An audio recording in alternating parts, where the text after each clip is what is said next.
ലോക്സഭാ തെരഞ്ഞെടുപ്പിന്റെ രണ്ടാം ഘട്ടത്തിലാണ് കേരളത്തിലെ 20 സീറ്റുകളിലേക്ക് വോട്ടെടുപ്പ് നടന്നത്.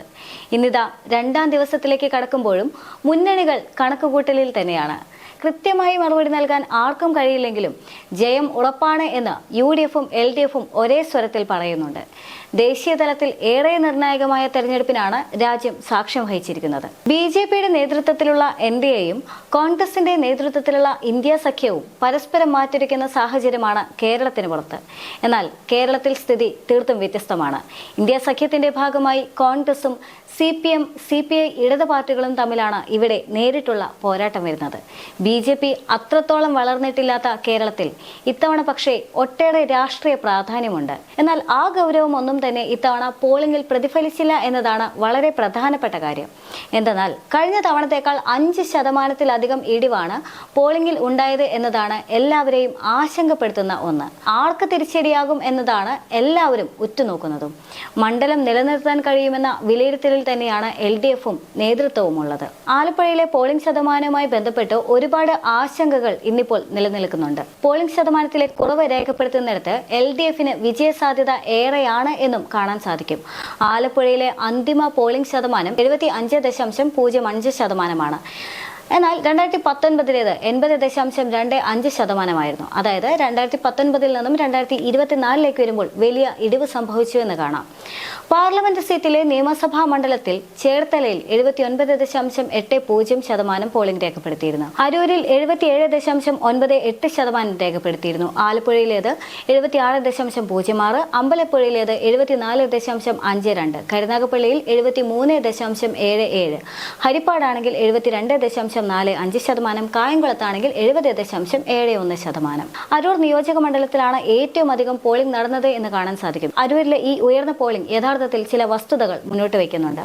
അരൂർ എന്നത് LDFിന്റെ ശക്തി കേന്ദ്രങ്ങളിൽ ഒന്നാണ്. ഇവിടെയുള്ള 10 പഞ്ചായത്തുകളിൽ 7 LDF തന്നെയാണ് ഭരിക്കുന്നത് എന്നുള്ളതും ശ്രദ്ധേയം തന്നെയാണ്.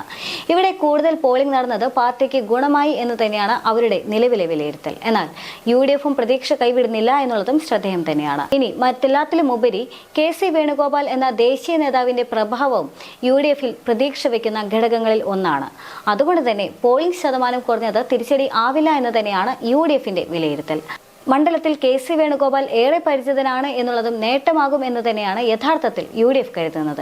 ഇനി BJP ആകട്ടെ ശോഭാ സുരേന്ദ്രന്റെ കരുത്തിൽ തന്നെയാണ് വിശ്വസിക്കുന്നത്. ഇവിടെ പാർട്ടിക്ക് കൂടുതൽ വോട്ട് പിടിക്കാനായി കഴിഞ്ഞാൽ നേട്ടമുണ്ടാകുമെന്ന് തന്നെയാണ് കരുതുന്നത്. ശോഭയുടെ വ്യക്തിപ്രഭാവവും കേന്ദ്ര സർക്കാരിന്റെ വികസന നയവും വോട്ടായി പെട്ടിൽ വീഴുന്നത് തന്നെ അവർ വിശ്വസിക്കുന്നുമുണ്ട്. ആലപ്പുഴ ലോക്സഭാ മണ്ഡലത്തെ സംബന്ധിച്ചിടത്തോളം അവിടുത്തെ സ്ഥാനാർത്ഥികൾ തന്നെയായിരുന്നു ഏറെ സവിശേഷത.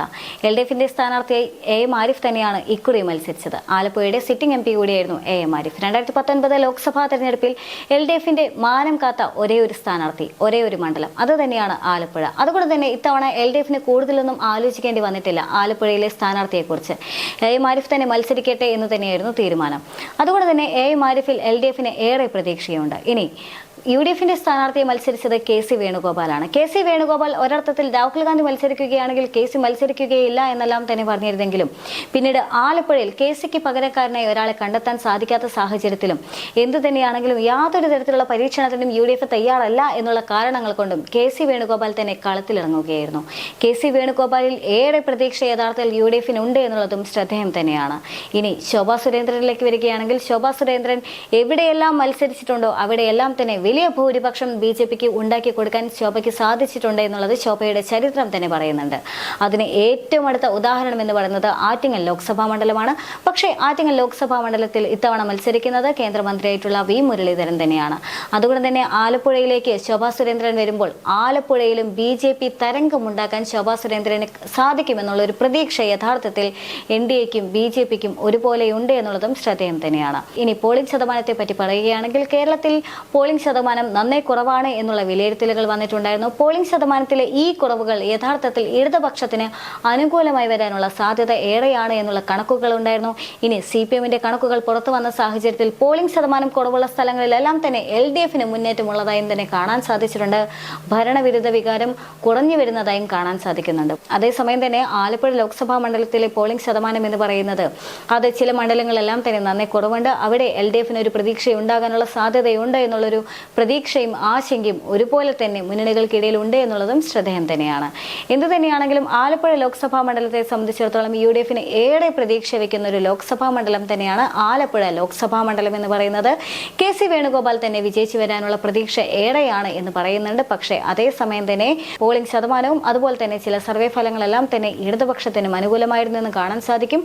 അതേസമയം തന്നെ ഭരണവിരുദ്ധ വികാരം ഇത്തവണ കുറവാണ് എന്നുള്ളതും ശ്രദ്ധേയം തന്നെയാണ്. അതുകൊണ്ട് ഒരു പക്ഷേ കാറ്റ് ഇടത്തോട്ട് വീശാനുള്ള സാധ്യതയും ഏറെയാണ്. എന്തു തന്നെയാണെങ്കിലും BJPയെ സംബന്ധിച്ചിടത്തോളം BJPക്ക് വിജയ പ്രതീക്ഷയൊന്നും തന്നെ ഇല്ലെങ്കിൽ പോലും വലിയ തരത്തിലുള്ള വോട്ട് വർധനവിന് സാധിക്കുമെന്നുള്ള ഒരു പ്രതീക്ഷയും യഥാർത്ഥത്തിലുണ്ട്. അതുകൊണ്ട് തന്നെ ഇനി ആലപ്പുഴ ലോക്സഭാ മണ്ഡലത്തിലെ കൃത്യമായ ജനവിധി എന്ത് എന്നുള്ളത് അറിയാനായിട്ട് ജൂൺ 4 വരെ കാത്തിരിക്കേണ്ടി വരും.